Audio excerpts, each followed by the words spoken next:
Welcome back to Morning at NTV. In times like these, full of quarantines and panic, Murphy's Law gleefully asserts itself while a rapidly spreading virus feasts on an insufficiently vigilant populace. An economic crisis looms. The only question is this: what will hurt us first? Is it the economic crisis or the pandemic? In Liberia, it was the economic crisis. The global prices of rubber and iron ore sank to lows in 2014. Came the Ebola to sink the economy altogether, sending all foreign direct investors fleeing with their capital and invoking force majeure clauses as they abandon their commercial pursuits. As Uganda marshals resources to prevent an outbreak of coronavirus in a bid to protect its economic gains, experts say it will take a lot of innovation by medics to win the fight against coronavirus. To speak to us about the opportunities for innovation in this fight and more, we have Dr. Richard Kalungi, the founder of Home Doctors Uganda. Welcome to Morning at NTV. Thank you very much. We are doing the elbow now. Yeah. How are you doing, my brother? Feels good, actually. I had you here yesterday. We had little time to expound on the coronavirus, but now we do have more than 1 hour, actually, to talk about this and a lot more. Let's first talk about the president's decree. I understand you run Home Doctors Uganda. This is a home healthcare kind of system. Yeah. If people are too sickly, you will take the services to their homes. Yeah. Something that is needed elsewhere in the world. I've seen Italy, I've seen Iran. Doctors are actually moving to the houses of these patients, trying to treat them. Yeah. Now, you've done 300 visits, home visits. 67 television and radio shows. So you're someone that has done a lot of research in this regard. Yeah. But then first things first, before we get into Home Doctors Uganda and what you do and how it will help Ugandans as far as the COVID-19 is concerned, and after we maybe confirm our very first outbreak, let's first talk about the decree by the president yesterday, the rationale behind the decree, and whether you think the measures will actually bear fruit. Thank you very much, Romeo. Of course, it's quite a big pleasure and privilege that we get to pick up from where we stopped yesterday. Amazing. Just to give a little bit of light of what the president said, I will just pick a statement from what he was saying yesterday. And he said something like, you're better off being a coward and survive the scourge than be the hero who dies from the same. And he's right, because that's what they've been calling me for the longest time since I started talking about the coronavirus around November, December. Because I was talking about it when people were still calling it the SARS-like virus.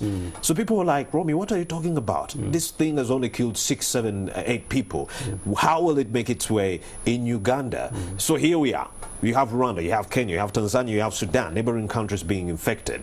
Please go ahead. It's better to be a coward and prevent yourself or put up preventative measures that would ward off the coronavirus. Please go ahead. Yeah, but I want to give it a little bit of perspective depending on in the line of where we stay and where we are. Rightfully so, when the president gives us about 10 directives closing off, I saw a lot of talk on social media. People laughing off some of the directives, like closing of bars and things of the like. It goes not so much about the virus alone, like I was saying yesterday, but also knowing what you have in place. If you know that you're in class and you have an exam coming up, and you're not the brightest of students in the class, you want to put in a little extra hours to prepare more or less than someone, sorry, not so much like the other person who perhaps read for an hour and pass the exam. So what we're exactly looking at is that we have a system that is, yes, really prepared should any case be announced. And we know that even at our border points, the directives of who moves in, who comes, who goes out, and the directives of quarantining and then having people screened and tested. All these are measures at the level of what we call primary prevention of disease.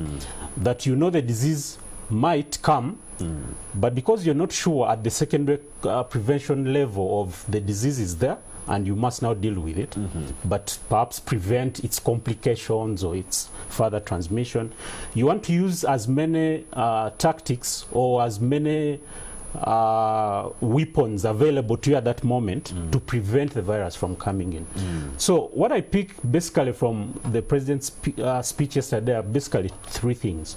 One is we are looking at a system which is really well prepared in terms of human resource and in terms of material and equipment, protective gear, screening, testing kits, that you want it to be reserved for those people that are really high risk.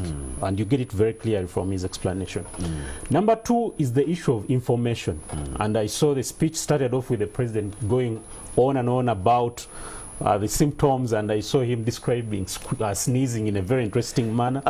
Also talked about leprosy there. Yeah, and talking about sharing clothes and everything. Exactly. It was an interesting, statement. Yeah, so in the humor of his explaining the symptoms, what he was actually saying is that you need to understand the disease. Yes. You can't prevent what you don't know. And then, of course, lastly and most importantly from his speech again, we get a very big issue of vigilance.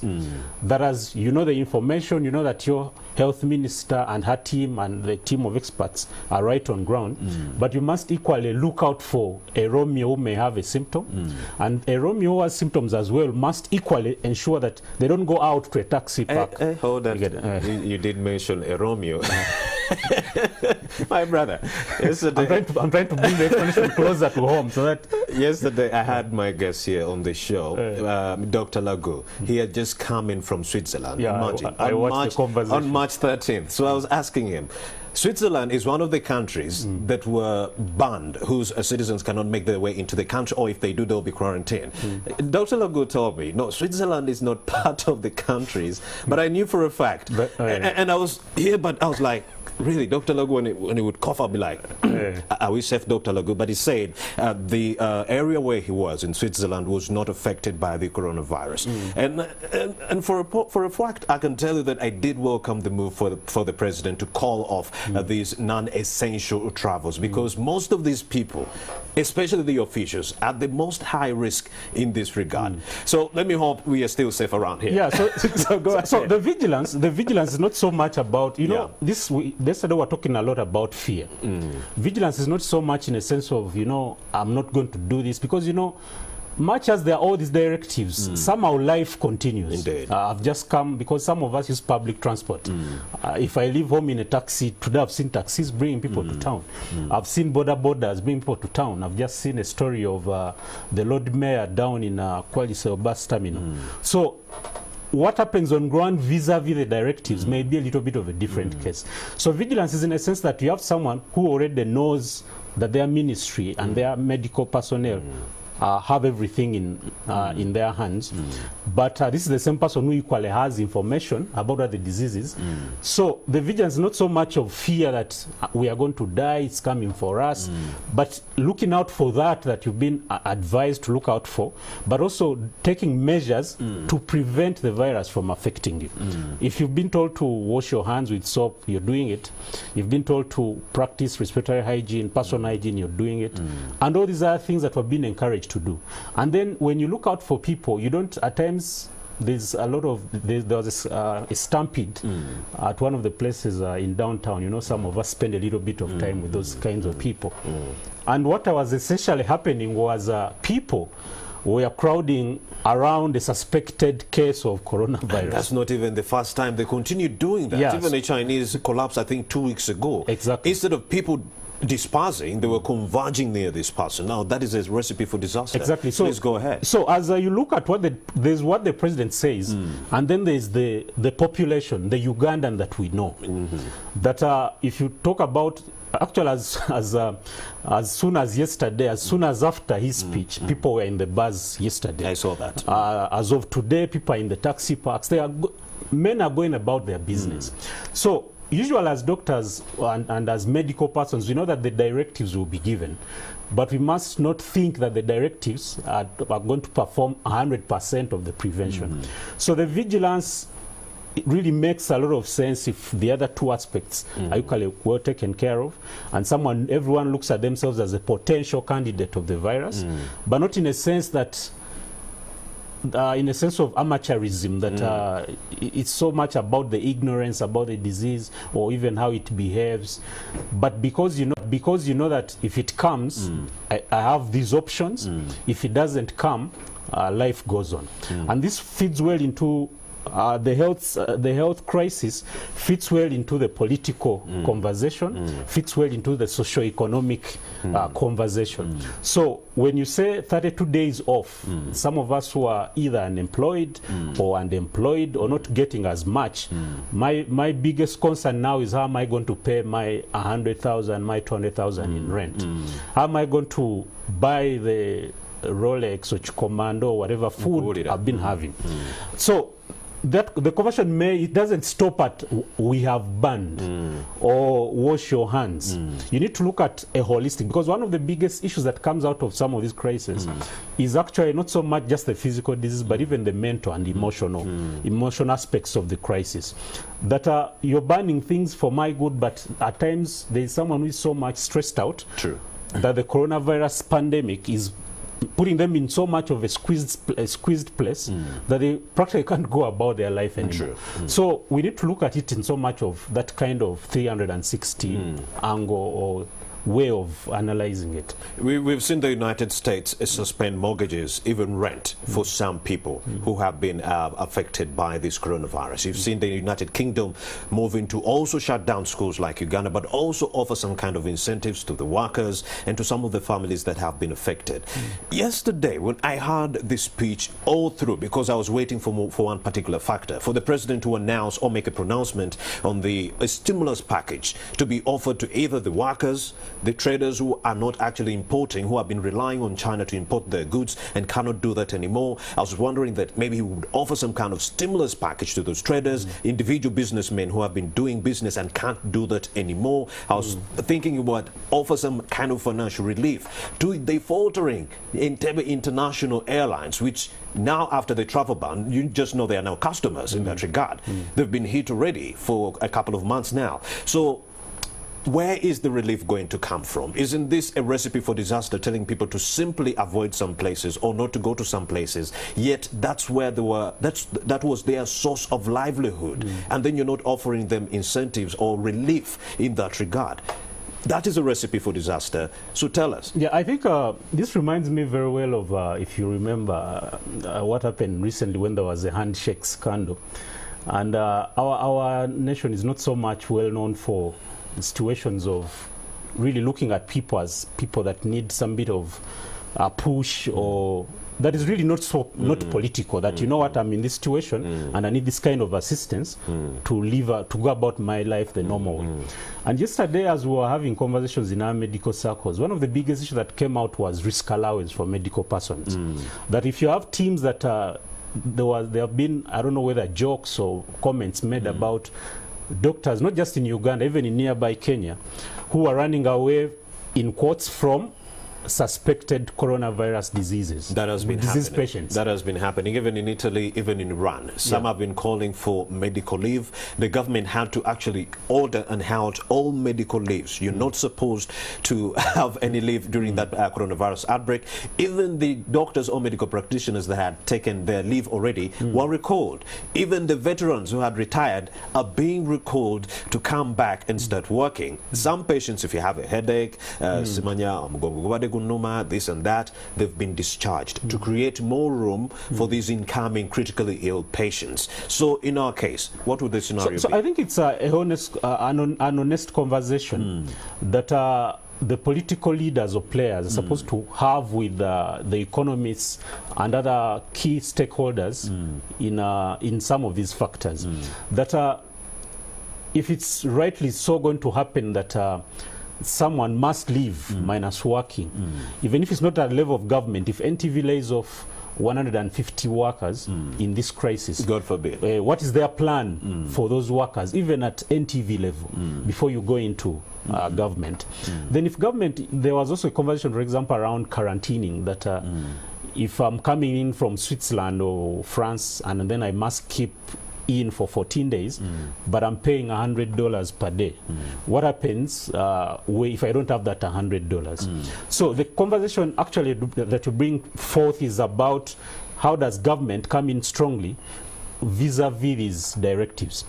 Some parents have talked about getting their part of their school fees reimbursed or given back to them. Yes. There's been conversation, because every directive comes with a pinch, comes with a ramification in that regard. Exactly. So, of course, the president didn't hint much at that, but we think that it should really be considered largely, because the 32 days is only a starter. We are not sure that by the time the 32 days elapse, there will not be need to give another 32, another 60 something.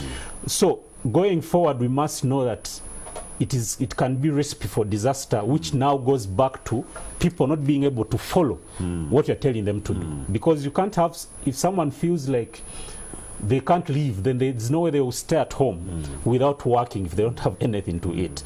If you think you can discuss avenues of having them supported, either through the structures of their formal employment or through those that work for public institutions, it would be a very interesting conversation to have. And it should be a combined effort of the medical players, the political players, and the economists. Because it's not just about a bank saying that, you know what, I've cancelled your bank loan, or it's not as easy as, it doesn't sound as easy as that. These have far-reaching effects on the economy that they must be really well reasoned out, in a sense that yesterday we were talking about people that are into profit maximization. Yes. And we know that our country is so much of a free market economy. Everyone is selling what they have. So you have people rushing into supermarkets, and supermarkets making a kill. You have sanitizer manufacturers making a kill as well. And there's not so much guidance on this. Price hoarding. Exactly. So what happens if you stock so many things and then you won't use them, or you stock so much toilet paper but you don't have money to buy food? So it's a conversation that may not exactly end into exactly the government giving money to citizens, but giving a lot of financial guidance as how someone goes through this kind of crisis.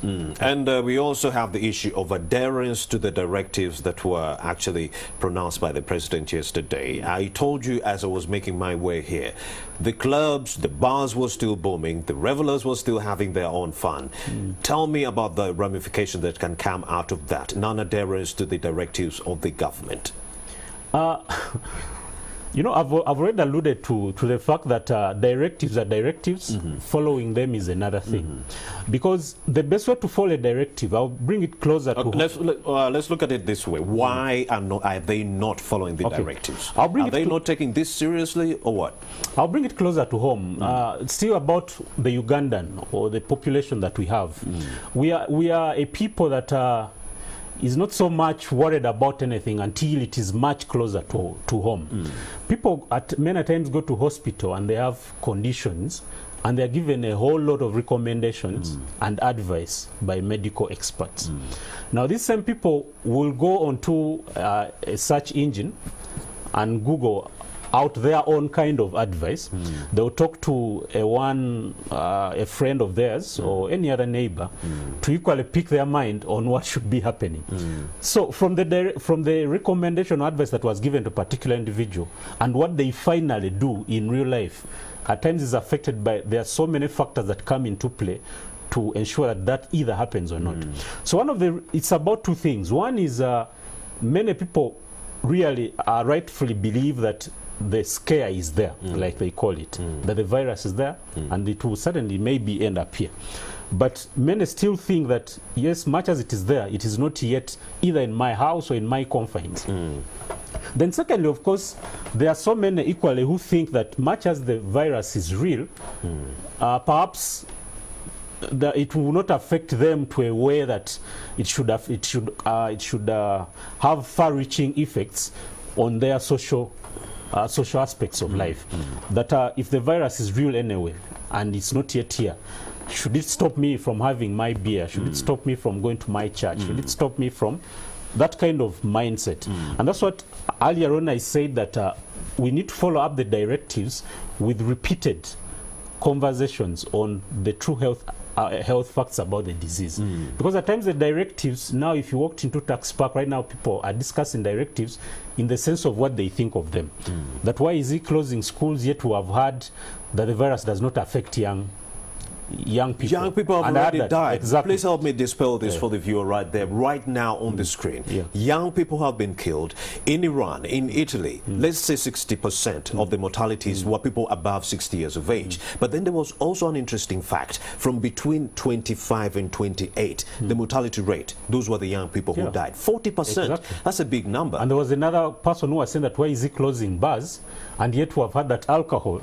This is the conversation in the Jesus. We are saying alcohol on your hands, not in your body. This is the conversation. The other thing that I've seen is why is he closing churches, and yet churches are supposed to pray for us to get out of this this confusion or this kind of crisis. It seems like some of the viewers do not know how this cluster of coronavirus started out in some areas. You have the Shincheonji Church of Jesus in South Korea. Yeah. That was the epicenter of the virus. Something in except the Diamond Princess, except the Diamond Princess ship that docked in Japan. Yes. Also, that was another recipe for disaster. Here in South Korea, you have the Shincheonji Church of Jesus. In Malaysia, you also had the mosque that had over 16,000 Malaysians. Yes. Not only 16,000. Out of those 16,000 people, 14,000 were Malaysians, and the rest were foreigners, meaning these people went back to their areas of residences like Singapore, neighboring Singapore. And the authorities were saying most of the clusters of the disease,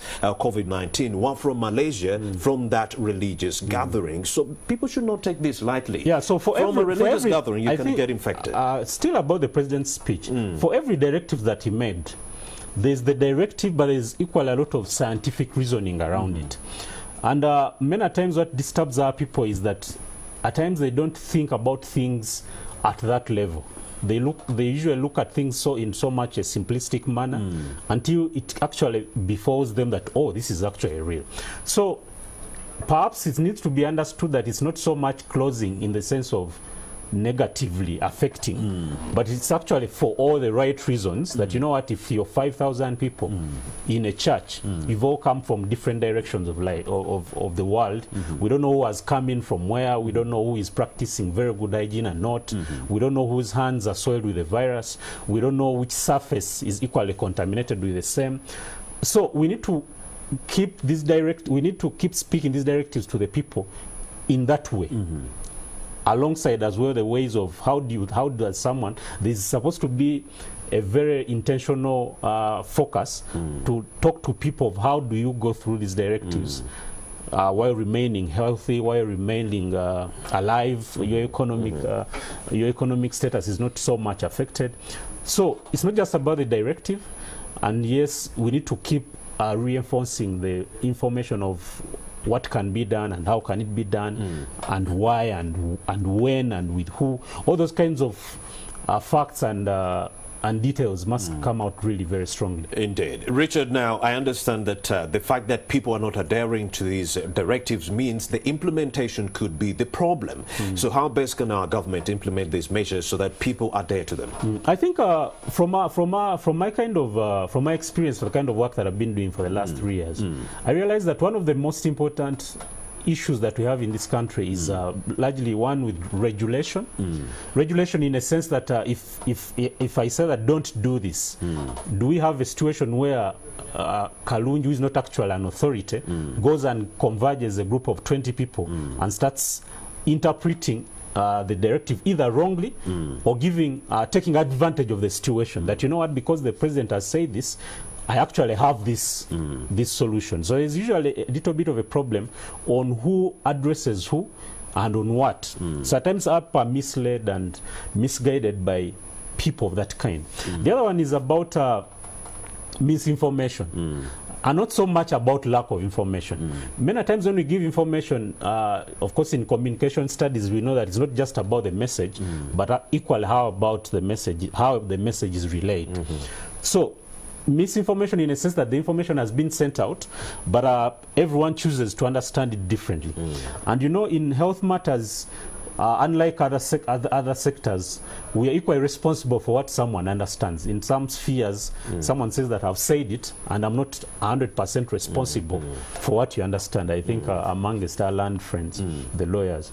So when we say something in health concerns, we equally make sure that someone understands it the way we want them to understand it. And then thirdly, and most importantly, alongside those two issues, we have a big concern about mistrust. That when someone says something, someone starts looking at it like as if they don't want to believe what is being said. So you've been seeing a number of tweets and Facebook messages of people wrongly confirming cases, and someone says that, in Masaka we have confirmed the case of coronavirus, and someone puts it out there. Then the ministry keeps fighting with these people, telling them that, what, we have not confirmed any case. So it is the mistrust in the sense that when a minister says something, does someone actually believe what they are saying? Does someone actually believe what they say? Exactly, and if they don't, why are they not believing? So Dr. Richard, let's first have this conversation for a moment. There's something happening at the border. Let's get an update real quick. Okay. Let's check out on the situation at the Busia border. A family of 8 Congolese nationals are stuck at the Busia border after they were denied entry into Kenya by port health officials. The Congolese among them, children, are from Eastern Congo and were traveling by bus to Nairobi when they were stopped last by Kenyan authorities. Binti Gumba Gentlis, one of the intercepted Congolese, says they were stopped entering Kenya last night by health officials at the Busia, Kenya border. This followed a recent directive by President Uhuru Kenyatta to deny nationals from coronavirus-hit nations from entering Kenya. Congo, just like Kenya, are listed among the very countries with confirmed cases of coronavirus. Now, NMG's efforts to speak to the Kenya port authorities have proved futile, but we shall continue to get more information in that. We are back in this conversation. Yeah, so I was trying to talk about of course, that's more or less about what we're trying to talk about. But before we get it, I think we have a video on this. Let's run the video.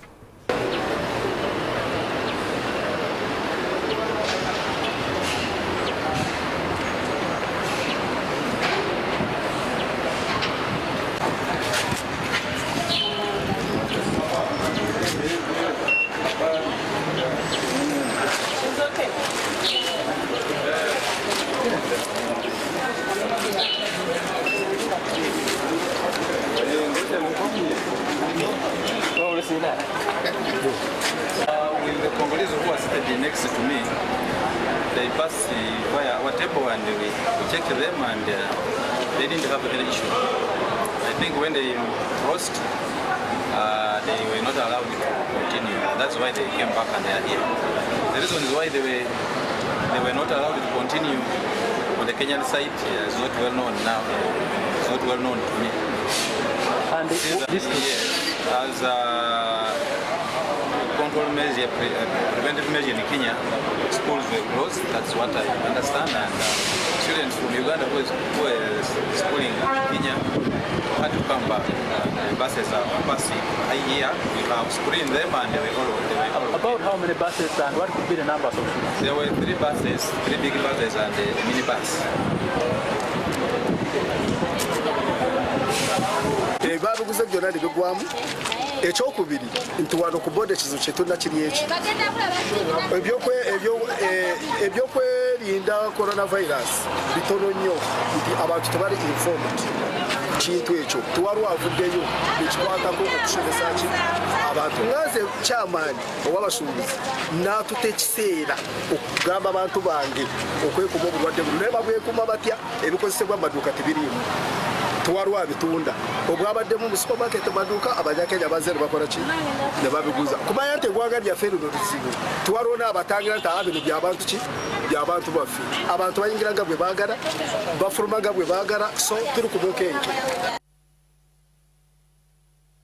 Well, that's the situation at the Busia border, according to the eyewitnesses or some of the people we spoke to. The people at the Busia border are not sensitized on how best they can prevent or ward off the coronavirus. They have no information about the COVID-19 at all. They don't know that it even exists. No sanitizers in the areas, no hand washing happening in these areas. Now, the issue of the 8 people, the 8 Congolese nationals who were now stuck at the border, health officials say they were denied entry because DRC has cases of COVID-19 just as Kenya does. So even Uganda, you know that case that we are trying so hard to stop these people from entering our country that are from affected countries. Mr. Richard, yes, could you please expound on the pronouncements of some of the eyewitnesses we spoke to in that video. There is no sensitization on the porous borders, which are prone to an outbreak, because we are near DRC and Kenya, places that are actually registering cases, even Rwanda. I think that's more or less in line of what we're actually trying to talk about earlier on. And is only re-echoing what we have actually been trying to talk about. When he talks about, actually he talks about three things. One is that they don't have any information, they don't have any measures in place, they don't have the key tools. He talks of sanitizers and items to use in the prevention of the virus. So that's why I say that when we talk about directives and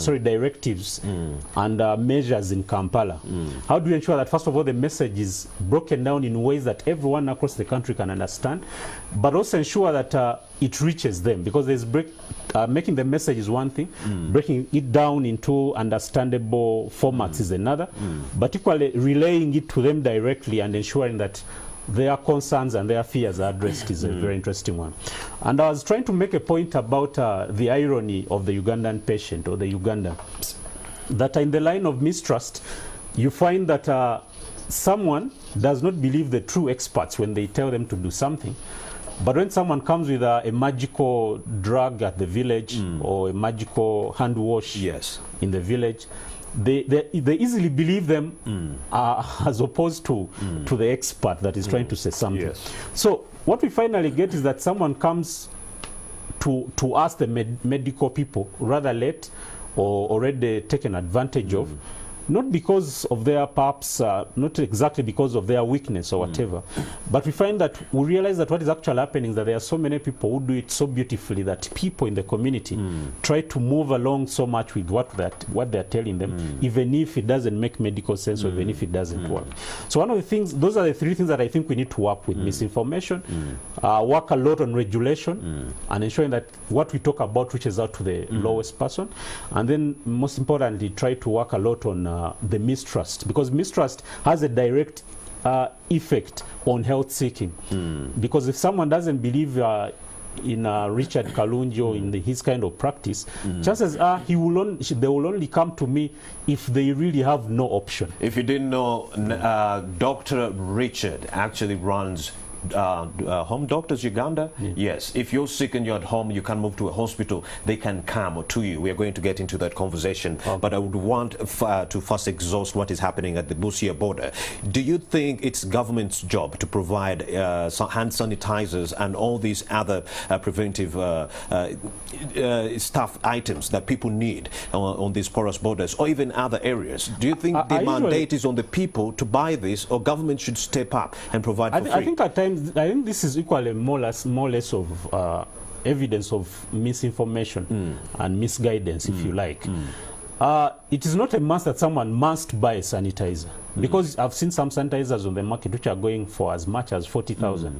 Many people may not have that much. So should government provide? No. From the guidance that government, even as Minister of Health, has given, you can actually prevent this disease minus really spending money on anything. Can use the blue soap. Exactly. We have said that you can use soap and clean water as long as you're going to wash your hands very well. You can avoid touching surfaces that could be suspected to be contaminated. You can practice respiratory hygiene and generalized personal hygiene. You can ensure that you do a lot of social distancing, that you're not so much in crowds, to pick the virus from people that may have it. You may do a lot of case identification, so that when people have suspected symptoms of the disease, you actually whistleblow, or you encourage them to call particular numbers. Indeed. So I don't discriminate. I think that what Busia border needs is not so much of the money, even if they may need it in the future in terms of supplies, but they can actually do a lot in terms of getting information of how do they proceed in these times. So the problem right now at the Busia border is only sensitization. Let the people know even soap of 500 shillings can save you from the COVID-19. Exactly. Let's now take a look at the most vulnerable people that might be very, very much affected. People with underlying health illnesses that might need your services at Home Doctors Uganda. Now, This, I'm going to break down the numbers for you. We have people, even the World Health Organization Director General was very concerned, Mr. Tedros Adhanom Ghebreyesus. He said that Africa might be hit the hardest, number one, because we have underlying illnesses that have been killing people even before COVID-19. HIV, diabetes, cancer, you have TB, you have hypertension. Here in Uganda, the numbers are actually very, very, very heart-rending, I'm telling you, and jaw-dropping. HIV, 1.4 million people. You have diabetes, 800,000 people. You have hypertension, 4.8 million people. You have TB with 100,000 people. Now, it's actually 100,000 per, I think, annually. per year. Yes, people dying per year from TB. Now, help us understand the dynamics. What do these people have to do? The people with underlying illnesses, what should they do in this interim to prevent the contraction of this contagion? You'll pardon me that since I'm a health commentator and I have so much interest in health myths and misconceptions, for every question that you bring up, I tend to go into what I've met out there. Now, there's the disease, and the president rightfully talked about the numbers that you've just mentioned of the 4 diseases. But when you talk of underlying or prevailing or pre-existing disease conditions, we're actually talking about so many more. So how can they protect themselves? And all these others. Now, when we talk of these diseases, there are so many people. Those are the ones that may be known. There are those that know that they have the disease. There are those that have the disease and they are not diagnosed. There are those that have the disease rightfully diagnosed and they have been given some form of treatment and they are not following it. Then there are those, so it affects people so much differently. It depends on when the end result of a disease has about 3 factors. One, the person in whom the disease is. What disease do you have? Are you aware of the disease? Are you on any form of treatment? Are you adhering to the treatment? And then are you doing reviews to see how the disease is progressing? You're going to have someone, for example, who has a diabetes or a hypertension or a liver disease that they don't even have an idea about. This person is perhaps going to be knocked out the most because their immunity is affected by this disease and they're not even taking any step to improve their immunity. Then you're going to have another factor of the disease behavior, which I talked about yesterday, that the person that has the disease and the character of the disease, how they interact, equally has a say on whether someone will survive the disease or not. And then lastly, of course, you talk of the environmental factors. When you have the disease and the person that you are, as I've already explained, where are you going, for example, for a service? Are we able to, for example, to pick your symptoms or your disease as early as we can? Because if you have a pre-existing disease, that's a very big risk. If you're of advanced age, that's another big risk. If you're in a place where you can't access a testing or a screening to get the diagnosis, the true diagnosis quite early, that's another big problem. And that's when Home Doctors Uganda would come in to offer that inclusive health care at the places of home. The people who are dealing with chronic illnesses and can't travel to health centers like we've been seeing in Iran and Italy, doctors trying to move to these places where people are and trying to test. Now, tell us more about Home Doctors Uganda, an organization that you're running that is helping people from their houses who are dealing with chronic illnesses. Just in case of an outbreak in Uganda, how best would you go about that situation? Are you well staffed to actually meet these people in their households and help them? Do you have the requisite equipment to go ahead with this expedition just in case we get an outbreak? Thank you. I think regarding that, I would start by making a disclaimer that as Home Doctors Uganda, we shall not go out into people's homes to diagnose coronavirus disease. But we are trying to, in Uganda, for example, what we are on now is what I already referred to as primary prevention. We are sending people, because the president actually talked of homesteads and having people. 8 million homesteads. Exactly, having people within those homes. So the best that we can do with those people right now is, first of all, to keep doing the information sharing. And then if someone really must, for example, go to a hospital for follow-up of their diabetic levels, their blood sugar levels, or doing a drug refill, they may not really have to move to a hospital to have that. So maybe our entry point, actually even without an outbreak, our key promises are actually in the line of home health care, whereby we have doctors going out into people's homes to have health conversations.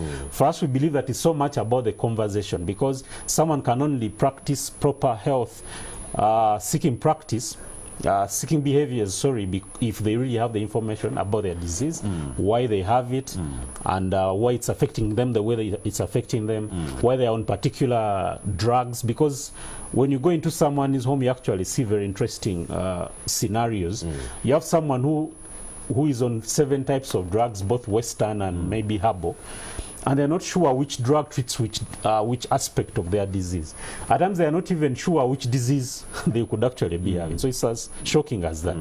So when we come in to provide those visits, even to people that are not having coronavirus disease, maybe we are saving the would-be crowding in hospitals. We are saving there would be long waiting times in hospitals. And then the other thing is when you provide a lot of health education, and it moves, because you know we have a very big challenge of trampling over the falsehoods in the community, not just on these chronic diseases, but on so many diseases. We have, for example, people have basic cough that are choking on antibiotics.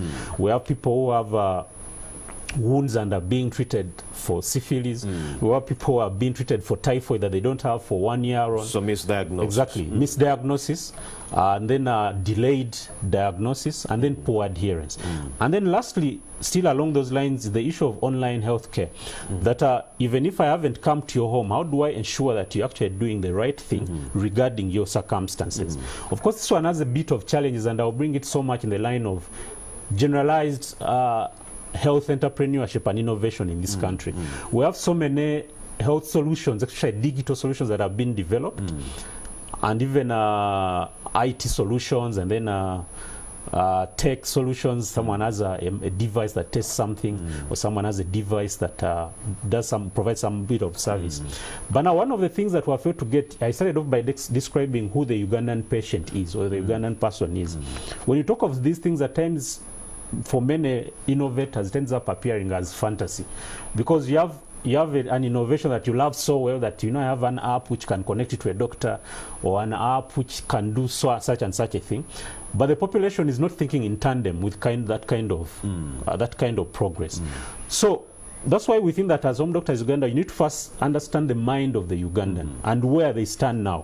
You have someone who is self-medicating with the aid of key structures in place, that someone can walk into a pharmacy and buy 4 types of antibiotics for a disease they have not investigated. So besides dispersing the requisite pharmaceutical or tablets that these people might need for their ailments, underlying illnesses, now just in case of an outbreak, even 1 or 2, what will you be offering the public out there? Yeah, I think one of the we pride ourselves in being key champions in health information, especially in the line of myths and misconceptions. And we've gone a long way in developing 1-minute videos which demystify key misconceptions. And we've already developed, for example, for COVID-19, we've developed those in the line of cure, vaccine, in the line of symptoms, in the line of does it affect the elderly, does it affect Africans, what is the transmission profile? Does it come through coughing? How does someone exactly pick it from the other person? Now, when we share some of these videos around, we know that there's a lot of competing information in the public, like I've already told you. Yeah. But the more you do it, the more you keep engaging, it helps a lot. Then the other thing is, if we must really see someone, an average Ugandan home will have about 6 occupants. When you get into a home, even if you're treating Richard Kalunji, who is diabetic, God forbid, you're not just treating Kalunji, you're treating an entire family. We are faced with a situation in this country where people die and we hardly know what has killed them. You've had things like, we've never had diseases like this in the past. Where have they come from? But when you ask the person, what killed their grandmother or what killed their grandfather, they have no single idea which disease it could have been. At times the most they can say is that my grandmother died of headache, or my grandmother died of stomach pain. Let's talk about misinformation before we veer to the issue of the students coming back on Friday. I'm worried about the traffic that will be caused. Those clusters can be also a recipe for disaster. But then let's go back to Monday. I just want to demystify this fact. The Speaker of Parliament, Rebecca Kadaga, did mention that she was talking to a U.S. Congress advisor to come up with the sanitizer. But it seems like the Uganda Medical Association president and the other members, yourself, misconstrued her statement, thinking that she was talking about a cure. But it turns out the speaker was talking about getting a sanitizer manufactured locally in Uganda. What do you make of that? You know, one of the most important things in this country is actually perception. Not just actually in this country, world over. The only disadvantage we have in our country is that, for example, the things that I'm talking about here are not unique to Uganda. When I traveled to... Let's first talk about the issue of the vaccine and whether or not that's what I'm trying to build. UMA misconstrued her statement. No, that's what I'm trying to build it. We go back to the when I traveled last year, I realized that some of the things that we talk about here as problems are equally problems out there. The only disadvantage we have here is that when you say something and it's misunderstood, it affects decision making, and in a sense that if someone, for example, doesn't come for testing when they must, they are going to come late and find a crowded facility that can't take up big numbers. That's our kind of disadvantage. So to answer your question, it was so much a case of misinformation, like you said. But you know, like I said, in health matters, is you don't just say something and never give attention to what someone will understand. Because in health, when you say something, you're calling for action. When you tell someone that wash your hands, if you must make them understand as washing my hands cure the virus. Does it kill it from my hands, or does it help? You need to be very clear on what exactly you're talking about. So in a sense of misconception, or misinformation, like I said yesterday, I don't want to really think for the right honorable Actually, speaker. she verifiably stated that for her, she was talking about having a sanitizer locally made right here, using the advisor to the U.S. Congress, who is working with Magola at DEI in Luzira to manufacture a sanitizer that can be used to instantly kill the coronavirus disease, not cure, but kill the disease. I went back and looked at those wordings very, very intently, because a cure in Uganda, and then you were also asking her, why would they, you had Alan Sewanyana asking the speaker, why would America give us a cure when they don't have it? But she was talking about a sanitizer. Remember, New York also made its own sanitizer, and you saw Mr. Cuomo coming out to brag, yes, we've made our own sanitizer. What is Donald Trump doing? So I think you misconstrued the statement of the speaker. It was only about a sanitizer. So let's leave that. Actually, on the contrary, before we leave it, on the contrary, the Uganda Medical Association gave a very vast statement on what we're trying to address. And our statement actually went into understanding that if it is a product, no one is against the product. Because the speaker made a very important statement of promoting local content. True. And like I've been talking about, we have a very huge number of Ugandan innovators, health entrepreneurs. And the president talked about it yesterday, but I'm grappling to understand where is the money going to come from to manufacture locally. Yeah. And I think we can actually have conversations on how we can work together to grow this. Indeed. But what we actually were talking about is that if there's a product and it works, it's actually a very good thing. The problem was so that how does this product come into the market? What is the process? What are the facts? And if you say that the person doing it is knowledgeable, they are real, they are not a quack, that's absolutely fine. If they have a product that is going to help in the scourge, it's actually very much welcome. The issue is how does it finally get onto the market? And these are the procedures and the processes that any particular product that anyone would introduce must Okay, go it's through. 8:36. We're out of, I think, by around 8:40, 8:45. Let's veer back to the issue of the lockdown. The students are coming back on Friday. Now, understand, when the students are going back, you do see the traffic around Old New Taxi Park. Yes, that kind of clusters could be a recipe for disaster, for the contagion to spread. Now, when they are coming back, I expected that as the president was calling for the students to come back, that Friday would be at least cleared. No movement except for the students who are making their way back home. What do you make of that? Won't that put the students in danger? That commotion, that, confusion in the New and Old Taxi Park. You see that every time there is a... Romeo, if we're going to help our people, we need to try as much as possible to veer from the angle of fear. Now, I'm saying the directive was good, but it seems like the implementation is having a problem. Yeah, and there's an aspect of medicine or even public health of case tracing. Yes. At times, fear is human. It's instinctive. But case tracing is in a sense that if we have 1,000 people, what is the risk? Because at the end of the day, there is no way you're going to say that, because the directive is schools should stop. So we have 15 million students leaving schools on Friday. Exactly. Yes. So the ideal, like you're trying to say, would have been that various schools go back home over a series of days. Not over a series of days, but ensure that there is low traffic as the students make their way to the city center, so that there is no congestion. Because if you're talking of 15 million people, 15 million people is a very huge number. So what I'm trying to say is, the fear is real. The fact of, there can be recipe for disaster. But the issue of that I was talking about of case tracing, if there is a problem, how exactly should we behave in terms of those crowds? Where is the big risk coming from? And what are the real issues on ground? Because thank you very much, Richard Kalonji. I have a video link right now that is ready for us. Archbishop of Church of Uganda, Kazimba Mugalu, has something to